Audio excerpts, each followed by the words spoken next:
நிரப்ப வேண்டும் இந்த அல்லி ராணி குளிக்க. இந்த ரீதியில் அன்பு செய்தால் என்னவாகுமோ என் பாடு. காற்று வந்து உன் குழல் கலைத்தால் கைது செய்வதென ஏற்பாடு.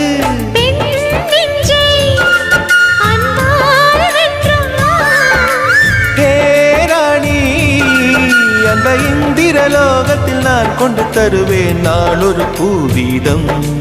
உன் அன்பு அது போதும். தொடு தொடுவெனவே வானவில் என்னை தூரத்தில் அழைக்கின்ற நேரம். விடு விடுவெனவே வாலிப மனது விண்வெளி விண்வெளி ஏறும். மன்னவா ஒரு கோயில் போல் இந்த மாளிகை எதற்காக? தேவியே என் ஜீவனே இந்த